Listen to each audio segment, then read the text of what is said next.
Jakarta itu ibu kota berpindah ke IKN. Gimana ya Jakarta setelah menjadi DKJ, Kota Global Jabodetabek Jur, setelah akan berpindah ke IKN, ini tuh gedung-gedung bakal diapain sih? Oke, gedungnya akan kita ganti menjadi ruang terbuka hijau. Jadi kalau misalnya weekend mau main bisa ke situ. Dipenuhi oleh gedung-gedung pemerintah pusat sebenarnya. Yang mana ini akan berpindah ke IKN gitu kan ya. Kalau dihitung lagi secara aset ada sekitar 11.000 triliun. Jadi makanya nih kalau aku mau bocorin dikit ya, DLH itu kan sebel banget sama KLHK. Karena indeks saya suka nih gosip-gosip pemerintah ini. Indeks lingkungan hidup. Jakarta semeraut, makanya ribut. Halo Sobat Lingkungan, balik lagi di episode yang selanjutnya. Nah, di episode yang pertama masih bersama dengan Kak Jenny dan Kak Uci dari Greenpeace Indonesia dan juga Walhi Jakarta, dan bersama Soto Betawi. Nah, di episode sebelumnya kita tuh udah bahas banyak soal masalah Jakarta, udah kita singgung sampai kita juga bingung ya mau bahas secara detail karena ini harus disebutin dan dijabarin dulu gitu kan permasalahannya apa aja. Sampai akhirnya gimana ya Jakarta setelah menjadi DKJ, dari undang-undang DKJ. Jakarta tadi di episode sebelumnya Mbak Jenny sempat nyinggung soal Kota Global Jabodetabek Jur, dan itu jadi cukup panjang pembahasannya gimana sih, dan bahkan kawan-kawan Vox Pop udah cerita ngaruh apa enggak sih IKN, Jakarta itu ibu kota berpindah ke IKN dan lain sebagainya. Nah, pertanyaanku dulu untuk membuka di episode yang baru ini, kalau Jakarta tadi kan kita udah bahasnya Jakarta udah nggak jadi ibu kota lagi. Nah, definisi Jakarta sebagai kota global nih, sebenarnya apa sih yang akan berbeda kalau kita jadi kota global, kalau kita bukan jadi ibu kota lagi? Bedanya apa? Oke. Aku dulu mungkin ya kayak sebenarnya nggak beda jauh dengan pembahasan sebelumnya. Kalau si kota global ini sebenarnya diorientasikan pada kota yang dia sama kayak kota-kota besar di dunia gitu ya. Bahkan gue inget banget waktu itu sempat ada isu yang nyebar di Twitter, Jakarta kalau ibu kota pindah akan jadi kayak New York gitu ya. Terus itu akan jadi kota yang besar dan segala macam gitu. Yang mana sebenarnya kalau kita lihat lagi di Undang-Undang DKJ misalnya, si kota global ini balik lagi diorientasikan, kalau kita lihat ya, balik lagi diorientasikan pada eksploitasi ekonomi tadi, gitu. Efeknya apa kalau terjadi eksploitasi ekonomi? Maka makin banyak gedung-gedung perekonomian yang akan dibangun di Jakarta gitu ya, yang kita juga bisa lihat bahwa gedung-gedung perekonomian yang sekarang aja, yang berorientasi pada perekonomian, katakanlah mall-mall, itu justru malah berdampak pada menurunnya ketahanan kota gitu ya. Dari situ aja kita bisa tahu gitu. Gedung-gedung apartemen misalnya, gedung-gedung perkantoran gitu, itu akan semakin banyak gitu. Efeknya apa? Situasi lingkungannya akan makin buruk gitu. Itu yang menurutku harus dilihat dengan sudut pandang yang benar. Gua nggak bilang cara pandang kota global itu akan membuat Jakarta jadi wow, cetar membahana gitu ya. Tapi harus dilihat dari dampak negatifnya juga. Kalau dia dieksploitasi secara ekonomi, efek ke lingkungannya akan seperti apa? Nggak heran kalau misalnya warga Jakarta makin sering nanti akan ngalamin, let's say, banjir. Atau isu Jakarta tenggelam, itu mungkin bahkan bukan isu, ada data yang memang menunjukkan hal itu juga gitu ya. Terus polusi yang akan makin buruk gitu dan lain sebagainya. Menurutku harus dilihat dari sudut pandang yang benar juga, harus dilihat dari sudut pandang yang tepat. Itu sih. Oke, nah tadi nyambung dulu, Kak Uci kan sebelumnya udah sempet ngejelasin soal 3 pilar tadi ya. Jangan ngedepanin ekonomi doang, tapi aspek lingkungan dan sosialnya juga harus diperhatikan. Dengan adanya undang-undang DKJ, dengan Jakarta yang akan jadi kota global, itu gimana tuh? Apakah udah terpenuhi 3 pilarnya atau malah semakin meruncing ke arah itu ekonominya? Nah, ini menarik nih, karena kalau gue sih lebih ke ini dulu ya, kita mendudukan dulu konsep kota global tuh apa sih sebenarnya gitu. Jadi bukan tempat yang di mana banyak toko-toko high end brand kayak gitu lah ya. Nah, selama ini kan kita selalu pada simbolisme seperti itu. Ada ini, ada itu, tapi bagaimana sebenarnya masyarakatnya sendiri itu mendevelop kotanya, artinya kan keterlibatannya juga full di situ, partisipasinya oke, dia mau membawa kota ini menjadi ya mungkin terkoneksi satu sama yang lain gitu dengan global. Jadi secara lokal itu tetap budayanya muncul, kemudian juga adat istiadat itu juga nggak dilupakan, tapi kemudian dia bisa membawa itu ke ranah-ranah yang lebih luas gitu, lebih global. Jadi aksi-aksinya tuh aksi-aksi global, tapi tidak melupakan apa yang ada yang menopang hidupnya, termasuk urusan lingkungan hidup. Nah, urusan lingkungan hidup ini kalau di Jakarta, ya itu pasti selalu berkaitan dengan budaya-budaya yang juga ada di sekitarnya. Makanya kita juga sering terkonek nih sama teman-teman budayawan yang kayaknya kita perlu deh untuk mendudukan kembali nih budaya ini letaknya di mana sih? Udah terlalu banyak ditinggalkan gitu. Bahkan hari ini teman-teman Betawi sendiri ya itu udah sangat inklusif loh. Ngomongin orang Betawi bukan yang 26% sekarang populasinya ada di Jakarta. Jadi orang Betawi asli yang orang bilang Betawi asli itu cuma ada 26% di Jakarta. Nah, tapi teman-teman yang lain juga yang dalam tanda kutip dikategorikan oleh pemerintah sebagai pendatang, itu mereka juga bahkan diakui sebagai orang Betawi.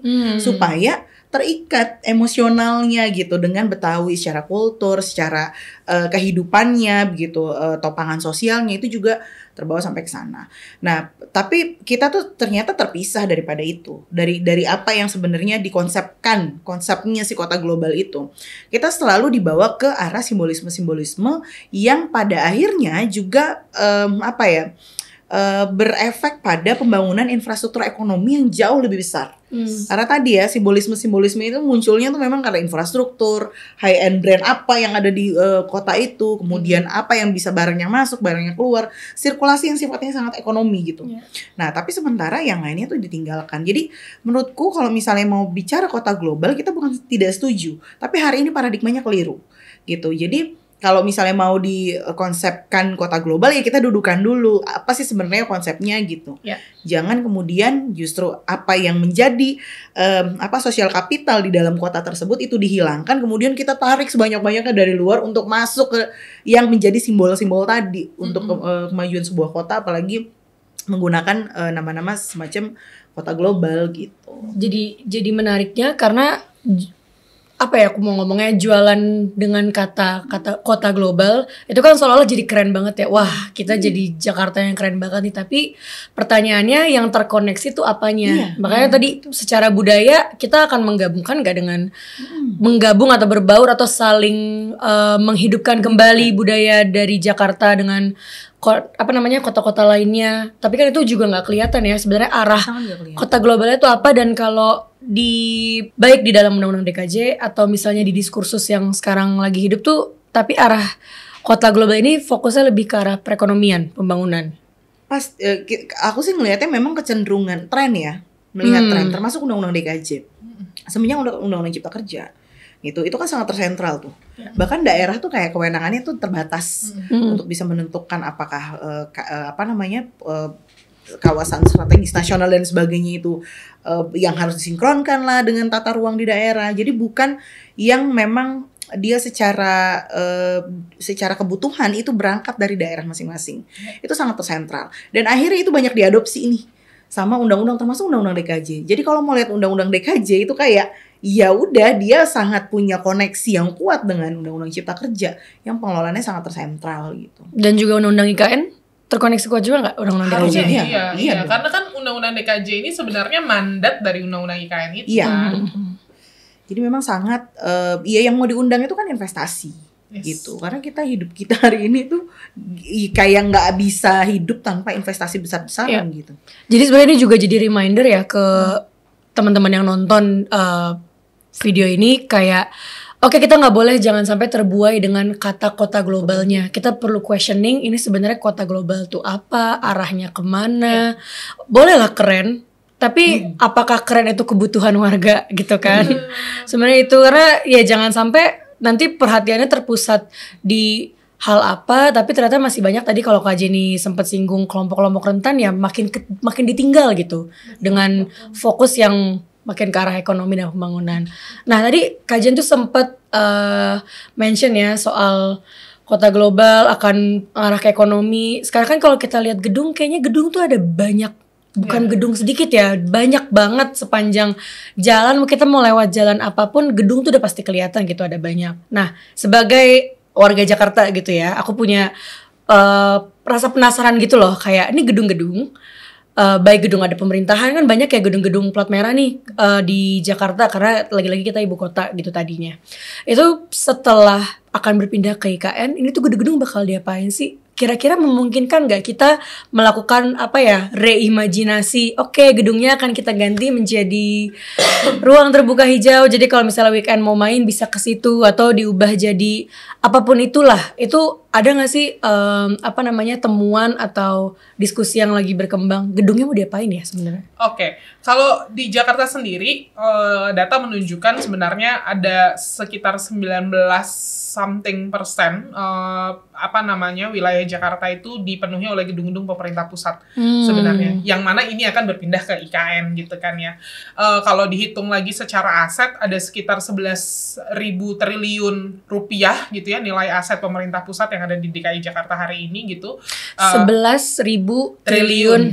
Tolong nanti editannya deng gitu ya, kayak nolnya ada berapa banyak nih, aku gak kebayang. More than 11.000 triliun nilai asetnya, which is itu gede banget juga gitu ya.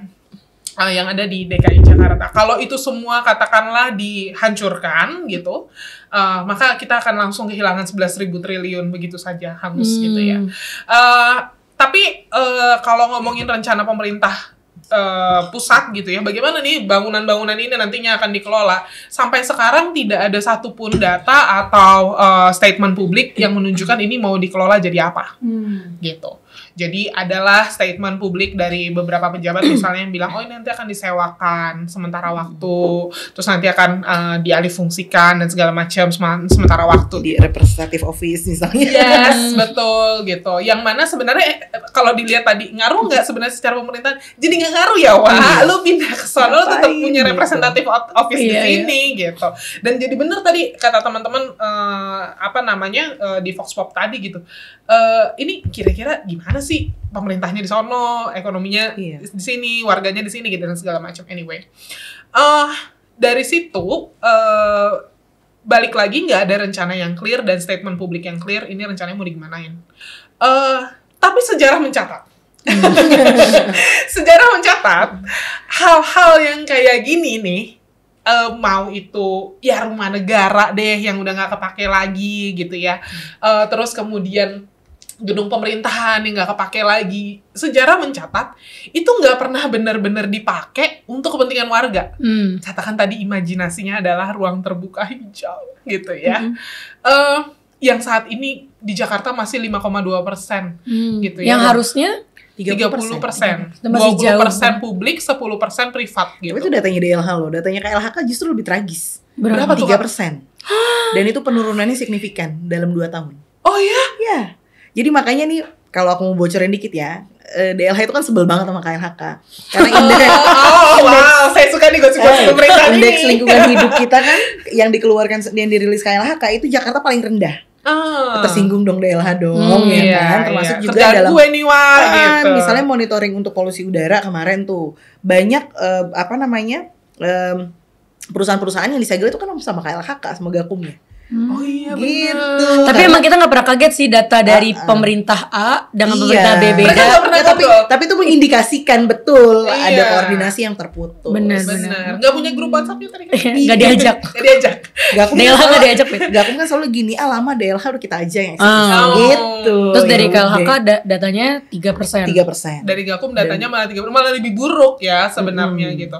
Nah balik lagi soal bagaimana sejarah mencatat, pada akhirnya itu nggak diorientasikan pada ruang-ruang publik, ruang terbuka hijau, atau selemah-lemahnya iman penambahan pemukiman warga deh, pemukiman vertikal misalnya gitu. Ada nggak rencana itu? Iya, kita nggak tahu, tapi sejarah mencatat itu nggak pernah benar-benar terencana gitu. Probabilitasnya kalau dari beberapa jawaban publik tadi misalnya akan disewakan sementara waktu, akan ini sementara waktu gitu ya. Mayoritas jawabannya adalah akan disewakan sementara waktu. Disewakan ke siapa? Nah, ini menarik nih. Iya dong. Iya. Disewakan ke siapa? Masa disewakan ke kelompok masyarakat miskin? Nggak apa-apa, kita emang harus suzon kok. Iya. Ketika ini udah kebijakan, pemerintah mau ngapain kita suzon dulu. Ini mau ngapain dia? Bener. Gitu kan. Suka gue divalidasi kesusunan gue itu. Kamu tidak sendirian. Jadi kayak gini loh, kalau misalnya dia mau disewakan, katakanlah untuk properti, kita cek aja pengusaha properti itu di Jakarta itu siapa. Bener. Iya dong. Dari situ kelihatan kita Dong. petanya siapa, ya kan? Bener. Iya. Jadi kalau dibilang tadi, balik lagi ke soal yang tadi, sejarah mencatat bagaimana peta pengusaha di Jakarta itu mau disewakan. Balik lagi orientasinya ekonomi gitu ya. Maka mimpi untuk memulihkan Jakarta itu makin jauh sebenarnya dari pandang kita gitu. Mau disewain jadi apa? Kan nggak mungkin disewain jadi ruang terbuka hijau. Bener. Gitu. Terus atau misalnya mau disewain gedung pemerintahan, katakanlah ke gedung pemerintahan Kementerian Kominfo misalnya yang lagi naik panggung sekarang begitu kan. Yang lagi harus ya nyebutnya naik panggung. Naik daun ulet keket lah. Ya kan, naik panggung gitu sekarang. Gedung segede gitu kan nggak mungkin disewa jadi rumah susun warga. Iya dong gitu. Dia akan berubah jadi gedung perkantoran. Nggak mungkin di bulldoze juga, terus kemudian jadi ruang terbuka hijau juga nggak mungkin juga gitu. Jadi dari situ kita bisa sama-sama tahu gitu, kemungkinan paling besar aset negara 11 triliun lebih ini gitu ya, itu akan kembali lagi diorientasikan pada kepentingan profit, ekonomi, pertumbuhan ekonomi dan segala macam. Kalau tadi mimpinya misalnya, gue suka banget angan-angan parlentenya Jihan, ruang terbuka hijau. Reimajinasi gitu kan. Reimajinasi. Tapi itu jauh banget, Ji. Maaf. Iya. Gitu. Langsung patah mimpi gue. Gak ada lagi, oke. Nggak ada gitu. Itu barang itu kayaknya sulit sekali untuk diwujudkan. Bukannya nggak mungkin, tapi sangat sulit untuk diwujudkan melihat orientasi berpikirnya pemerintah hari ini ya kayak gitu sebenarnya. Gitu. Atau jangan-jangan karena emang belum pernah ada statement resmi dari pemerintah itu mau diapain. Mungkin ini juga saatnya kalau warga Jakarta mau bawelin ke pemerintah boleh banget gitu kan. Ditanya dari sekarang nih gedung-gedung kayak gini pada mau diapain nih? Mau diapain? Pak Presiden gitu kan, Pak Menteri semuanya. Bener. Dan tadi orientasinya harus bukan si kota global dalam imajinasi kita tadi gitu, tapi imajinasi awal tadi, tapi harusnya benar tadi kata Kak Uci, kota global yang memang harusnya si gedung-gedung ini diorientasikan pada pengembangan kondisi lingkungan gitu ya, pemulihan kondisi lingkungan, pengembangan budaya, ruang-ruang sosial masyarakat, pengembangan ekonomi masyarakat kelompok menengah ke bawah gitu. Itu jadi hal yang UMKM tadi Jihan sempat bahas juga gitu. Harusnya itu yang jadi orientasinya gitu. Oke, itu nambah ya teman-teman, 1 poin tambahan hal yang bisa kita questioning ke pemerintah setelah Jakarta ditinggalkan menjadi ibu kota. Udah nggak jadi ibu kota lagi. Oke, tadi kan pertanyaan keresahan dari aku. Nah, sekarang biar lebih demokratis gitu kan, nggak kita-kita doang. Ini udah ada beberapa keluh kesah yang udah dikurasi dari sebagai warga Jakarta, dari perwakilan warga Jakarta lainnya, maksudnya dari netizen. Jadi di akun follower @aku-dan-kotaku, kira-kira mereka punya keluh kesah apa sih soal pemindahan ibu kota? Coba aku bacain ya. Yang pertama dari akun @lukmanhadi46. Ekonomi dan pemerintahan udah erat banget dengan Jakarta. Apakah nanti mungkin mengubah kebiasaan lama itu? Fokus ekonomi di Jakarta, fokus pemerintahan di Nusantara. Cakep, tadi kebahas tuh mau jadi New York tanda kutip ya. Kayak gak mungkin sih, itu mahal banget. Beda sekali. Gak bisa. Oke, yang kedua dari @sriwulandari__. Menurutku soal IKN kita terlalu fokus ke Jakarta. Kita lupa bahwa ada warga-warga Kalimantan yang terampas hak-haknya demi proyek prestisius ini. Bagaimana seharusnya kita berlaku adil? Nah, mungkin ada yang mau ngasih pandangan dari dua keresahan tadi?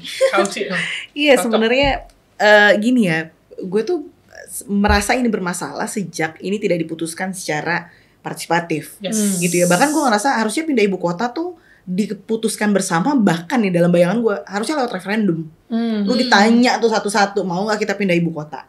Itu kan nggak ada sama sekali. Bahkan pun untuk masyarakat Kalimantan yang ketempatan gitu ya, nggak ditanya juga. Ataupun justru ya dalam tanda petik ya divide et imperanya itu justru malah jadi lebih besar gitu.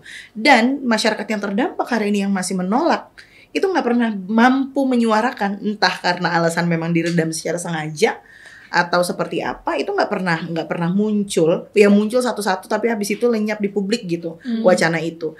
Nah, menurutku kayaknya perlu untuk ada mengumpulkan fakta-fakta itu supaya sinergi nih perjuangannya antara yang di Jakarta dengan yang di Kalimantan, supaya dia tidak melulu bicara soal Jakarta atau melulu bicara soal Kalimantan gitu. Tapi bergabung semuanya. Dan ini jangan lupa juga bicara soal pembangunan IKN di sana, itu kan rantai pasoknya dari wilayah sekitarnya. Jadi sekarang ada teman-teman di Sulawesi Tengah juga yang lagi berjuang untuk gimana raw material yang ditambang dari tempat mereka untuk pembangunan ibu kota itu juga harus mendapatkan keadilannya gitu. Termasuk juga untuk pasokan pangan yang akan ada dari macam-macam wilayah lah di sekitar itu. Food estate itu juga akan makin meluas untuk tentu saja untuk memasok IKN. Jadi sebenarnya efek dominonya jadi lebih besar gitu ketimbang ketimbang yang dibangun kayak kelihatannya oke, dia ada satu wilayah gitu. Tapi dampaknya itu seluruh Indonesia gitu. Makanya keputusan itu harus dilakukan secara bersama-sama. Kita sangat boleh gitu ya skeptis terhadap apa yang pemerintah lakukan, bahkan untuk keputusan-keputusan yang mungkin belum dibuat gitu. Dari keputusan itu belum dibuat, kita udah harus bisa skeptikal gitu sama pemerintah bahwa ya harusnya ini diputuskan bersama. Kenapa maunya pemerintah? Nanti kalau siapa yang bisa menjamin, sekarang aja udah ada wacana kan kalau presiden kita yang akan datang ini itu akan mungkin menunda dulu, gitu. Udah ada wacana-wacana kayak gitu. Nah, siapa yang mempertanggung jawab kalau itu akan terbengkalai? Gitu. Nah, aspek-aspek yang itu yang justru harus kita pertanyakan kepada pemerintah. Kenapa kita nggak terlibat? Dan kedua, apa pertanggungjawabannya di masa yang akan datang kalau itu nggak jadi barang itu? Kayak dipikir main The Sims gitu ya. Lagi ngayal, kayaknya rumahnya bagus nih kalau dibangun simulasi bangun kota. Benar. Kan nggak kayak gitu ya. Udah jadi pejabat pemerintahan, jangan obrolan lagi mau tidur. Kayaknya enak nih pindah ibu kota. Bener dipindahin besok. Nggak boleh kayak gitu, nggak sopan. Gak sopan ya. Tapi itu emang bagus dalam artian harus kita kritisi perpindahannya, bukan karena jangan ditangkap ego Jakarta pengen jadi ibu kota terus, bukan itu. Silakan pindah ibu kota, tapi gimana sih sebenarnya apa yang mendasari, dan tadi apakah benar-benar diajak ngobrol nih dari Aceh sampai mana gitu, ditanyain nggak perpindahan ini disetujui oleh semuanya atau enggak. Ya, dan itu sih. warga terdampaknya sendiri juga warga Jakarta. Seingat gue juga, gue nggak pernah ditanyain tuh tiba-tiba mau pindah ibu kota 2020 ya? Ini barang gitu. Gitu. Jadi benar-benar nggak pernah ditanya. Minimal lu WhatsApp lah, Wak. Tanya gitu. Ada polling kan bisa ya di WhatsApp ya. Itu kan maksud gue hal sederhana. Itu kita udah punya teknologi. Termasuk gitu. juga ketika Jakarta udah ditinggalin, Jakarta mau jadi apa, kita nggak pernah ditanya. Bener gitu. Dan nggak surprise gue kalau di sana, di warga di sana juga kan selalu dibilang cuma ada satu kelompok suku masyarakat adat. Itu hidup orang, gitu. Maksudnya harusnya itu yang sangat melekat dengan hutannya. Gitu. Itu harusnya mereka tetap diajakin ngobrol gitu. Terlepas dari ruang hidup mereka akan diambil atau tidak, tapi hidup mereka juga harus jadi pertimbangan negara, kan nggak pernah diajakin ngobrol juga gitu. Sebelum kita sangat jauh ke kezoliman itu ya. Nanti kalau ini dirasa terlalu silakan dipip, boleh.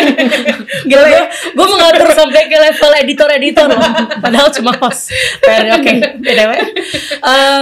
Nah, dari tadi tuh udah sering di-mention soal pemulihan, tidak dilibatkan, Jakarta yang ditinggalin, kehilangan entah mahkota atau apapun itu sebagai ibu kota. Nah, pertanyaannya dariku buat Kak Uci dan Kak Jen, mungkin ini jadi pertanyaan terakhir gitu ya. Sebenarnya gimana sih caranya, walaupun aku sangat percaya ini sebenarnya bukan kita yang harus mikirin solusi. Ya kan? Tapi dari Kak Jenny dan Kak Uci, sebenarnya gimana sih caranya memulihkan Jakarta setelah tidak lagi menjadi ibu kota? Bagaimana memulihkan Jakarta? Pertama, yang tadi sebenarnya gue udah sampein ya, bahwa laju bagaimana hari ini kita membangun kota dengan cara serampangan, tidak melihat daya dukung daya tampung, dan lain sebagainya, itu semua harus dikoreksi. Jadi koreksi kebijakan itu udah jadi satu hal yang paling enggak, kalau kan gue misalnya kalau ngomong perubahan sistem itu kan kayak terlalu abstrak gitu ya.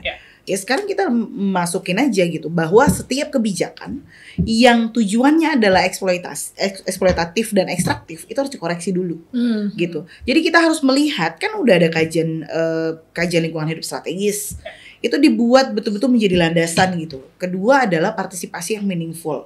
Jadi jangan ada lagi tokenisme seolah-olah yang ini bisa membawa nama ini gitu. Nggak bisa sama sekali ada kayak begitu. Jadi setiap hal atau setiap orang itu berharga pendapatnya untuk memajukan kota ini gitu. Yang kedua, itu memang harus dilihat secara holistik gitu ya, bagaimana laut kita dikelola, bagaimana darat kita. Di Undang-Undang DKJ aja itu masih sangat bias darat gitu. Nggak ada tuh yang ngebahas Pulau Seribu yang hari ini 23 itu udah kritis, udah terancam tenggelam. Kita kemarin baru bikin ini ya, pemetaan remote sensing di sana, morfologi pulau itu dalam 10 tahun 3.000 meter itu hilang. Pulau kecil dari pulau-pulau kecil di Kepulauan 26 Seribu. pulau itu. 20 dari 23 itu. 23 kritis. Dan kita udah kehilangan 6 pulau hari ini. Itu udah betul-betul sejarah panjang, tadi lu bilang sejarah menuliskan. Itu udah banyak banget kita punya pengalaman kerusakan ekologis yang kemudian berdampak pada perpindahan orang tuh, yang kalau kita bilang sekarang tuh ada yang namanya climate refugees segala macam. Kita tuh udah pernah mengalami eksodus di Jakarta tuh, dari Pulau Ubi pindah ke Untung Jawa, dan itu sangat harusnya itu dikenal sebagai sebuah yang menjadi sebuah pembelajaran buat kita bahwa apapun eksploitasi atau eksplorasi yang dilakukan di sebuah wilayah itu pasti akan punya dampak gitu. Nah, sementara hari ini bicara soal pulau-pulau kecil ya, itu privatisasinya udah luar biasa. Kemudian banyak banget reklamasi yang dilakukan tanpa izin. Dan itu diakui sama pemerintah. Bahkan berantem tuh dinas-dinas itu kayak DKPKP sama Dinas Citata untuk ini siapa sih sebenarnya yang bertanggung jawab ini mereka bukan nggak turun, mereka lihat langsung gitu. Jadi nggak boleh ada yang tertinggal sama sekali, karena ya gue sering banget dengar statement dari orang-orang pemerintah Provinsi Jakarta bahwa kita lupa ya ternyata Kepulauan Seribu itu bagian dari Jakarta.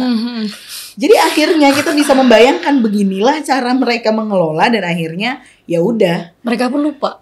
Mereka aja lupa bahwa itu ada di sana. Jadi makanya banyak banget pulau yang meluas karena ada artificial land yang ditambahkan. Yang kedua banyak banget pulau yang menyusut gitu, dan itu semua nggak dapat porsi perhatiannya gitu dari pemerintah. Jadi itu tadi yang gue bilang, kita jangan memunggungi laut, jangan memunggungi sungai. Kita harus lihat itu secara komprehensif, holistik. Itu kan pemulihan itu dia harus holistik ya, dia nggak bisa part by part aja gitu. Dan ya sistemnya yang harus diubah gitu, koreksi kebijakan besar-besaran. Gitu, termasuk juga bagaimana pemenuhan hak masyarakat itu harus juga dikedepankan, karena gue percaya bahwa masyarakat itu hadir di sebuah wilayah itu dengan pengetahuan yang komprehensif tentang lingkungannya. Teman-teman Ciliwung misalnya punya pengalaman yang komprehensif, ya kan orang lihat Jakarta hari ini kayak sangat tercabut gitu ya. Enggak kok, masih banyak pengetahuan-pengetahuan lokal yang itu tumbuh bersama dengan masyarakat, dan masyarakat dapat pembelajarannya, dan akhirnya bisa mereka pulihkan gitu. Dan itu bisa diambil contoh-contoh itu. Di Condet ada, di mana-mana di Kepulauan Seribu udah banyak juga yang mulai melakukan konservasi. Nah, dari situ gimana dukungan pemerintah? Gitu. Itu kan nggak bisa parsial, sifatnya dia harus utuh. Gitu sih kalau menurutku. Kalau dari Kak Jenny sendiri gimana? Sebenarnya nggak beda-beda jauh sama yang disampaikan Kak Uci ya. Menekankan sama pentingnya partisipasi yang layak dari masyarakat. Masyarakat harus terlibat dan menentukan. Tadi kan kita lagi ngomongin hak atas kota gitu ya. Hak bagi seseorang untuk menentukan masa depan dan penghidupannya adalah hak yang sama bagaimana masyarakat tersebut punya ruang untuk menentukan masa depan kotanya gitu. Nah, ya balik lagi soal partisipasi, sebenarnya kalau dibilang rencana pemulihannya apa yang harus dilakukan, ya libatkan partisipasi masyarakat yang clear gitu, bikin sistem untuk libatin partisipasi masyarakat. Ya kan masyarakat Jakarta banyak banget, ada 11 juta kalau gua nggak salah gitu ya, ada 10-11 juta warga, lalu itu semua mau dilibatin gitu. Ya bikin sistemnya dong, bikin kriteria, misalnya dia dianggap sudah dewasa 17 tahun ke atas, bagaimana prosesnya, bagaimana RT RW mengambil katakanlah musyawarahnya, mekanisme musyawarahnya seperti itu, dibikin sistemnya, itu satu. Yang kedua, menurutku hal lainnya juga selain partisipasi masyarakat yang tadi udah lebih banyak dibahas sama Kak Uci, berhentilah membangun atau mengerjakan proyek-proyek yang eksploitatif terhadap lingkungan di Jakarta. gitu. Giant seawall, reklamasi, itu dan project-project lainnya gitu. Itu project-project yang hanya akan membuat Jakarta dalam keadaan yang semakin buruk. Percuma pindah ibu kota kalau kemudian project-project itu tetap jalan gitu. Tadi ada ambisi misalnya dari presiden yang selanjutnya tadi sempat disinggung sama Jihan, tanggul laut gitu. Itu kan nggak pernah jadi solusi at the end of the day gitu. Ya buktinya tanggul lautnya nambah terus tingginya gitu, karena satu, permukaan tanahnya terus turun gitu ya, di sisi lain permukaan airnya naik terus gitu, volume airnya naik terus. But anyway, itu pada akhirnya merusak ketahanan kota, secara khusus masyarakat di pesisir gitu. Reklamasi, efeknya apa? Efeknya terhadap 23 pulau kecil yang merupakan bagian dari Jakarta itu juga gitu, selain juga pesisir Jakarta gitu. Dan project-project lainnya gitu yang mungkin juga kita bisa bilang bahwa project-project itu eksploitatif terhadap lingkungan di Jakarta. Kalau memang tujuan pemindahan ibu kota adalah memulihkan situasi Jakarta dari kondisi ketahanan iklim yang buruk, ya rencananya harus rencana pemulihan, bukan pertumbuhan ekonomi. Itu salah kaprah cara berpikir seperti itu gitu. Dan project-project itu kita harus bilang bahwa project-project itu diorientasikan pada kepentingan ekonomi, bukan pada pemulihan Jakarta gitu. Itu catatan pentingnya. Dua hal itu menurutku harus jadi orientasi dalam mekanisme atau upaya pemulihan Jakarta di masa mendatang gitu. Oke, berarti kalau misalnya boleh aku simpulkan gitu ya dari obrolan kita siang hari ini, sepanjang hari ini, kata kuncinya itu sebenarnya ada di pelibatan yang selama ini hilang. Pelibatannya kepada siapa? Kepada kelompok rentan, yang dari tadi udah panjang kita bahas. Kelompok rentan siapa? Itu juga udah diberedelin. Yang pasti bukan kelompok-kelompok Jakarta elit, tapi warga miskin kota, kelompok minoritas gender, kelompok disabilitas yang harus diprioritaskan gitu ya kepentingannya. Dan yang menarik tadi dari yang Kak Suci dan Kak Jenny sampaikan adalah soal kita harus ada revisi atau rombak kebijakan besar-besaran ya, tapi dengan catatan jangan sampai kebijakannya juga orientasinya ke pembangunan dan perekonomian aja, tapi harus memperhatikan bagaimana pemulihan Jakarta yang mana tadi Kak Jenny juga sampaikan. Dan paling penting adalah selain pelibatan yang harus diperhatikan, harus di stop pembangunan yang malah akan membuat Jakarta semakin hancur. Dan paling penting sebenarnya kita harus tanyakan lagi ke pemerintah provinsi atau bahkan pemerintah secara pusat, kemana sih pemulihan Jakarta ini mau dibawa, dan bagaimana pemulihannya ini harus kita kejar bareng-bareng ke pemerintah. Oke, terima kasih banyak Kak Jenny dan Kak Suci atas obrolan serunya ya dengan soto Betawi yang ternyata gue bisa makan dengan semanis ini. Ternyata jadi gak sepahit itu obrolan kita gara-gara soto Betawi gue yang kemanisan ini. Ya anyway, terima kasih banyak. Semoga apa yang dikerjakan teman-teman Greenpeace dan Walhi Jakarta selalu banyak support, dan terima kasih malah sudah terus memperjuangkan apa yang diharapkan dicita-citakan oleh warga Jakarta seperti aku. Nah, di Jakarta Ribut kali ini, kita bakal bahas isu krisis iklim dari sudut pandang urban justice, keadilan sosial, dan keadilan iklim. Kita bisa sama-sama ribut soal pemulihan Jakarta dengan memilih pemimpin yang memiliki orientasi terhadap pemulihan lingkungan dan penghidupan warga Jakarta. Jadi, yuk teman-teman, kita mulai bawelin bareng-bareng soal isu lingkungan dan keadilan pembangunan kota di Jakarta. Karena teman-teman harus ingat, dampak buruknya udah semakin berasa bahkan sejak lama dan akan semakin berasa ke depan. Jadi kalau misalnya bawel cuma sendiri, boro-boro ditanggepin. Akan lebih baik kekuatannya rame-rame dan kita bawelin sama-sama. Sampai jumpa di Jakarta Ribut selanjutnya, dan selamat mencintai Ibu Bumi.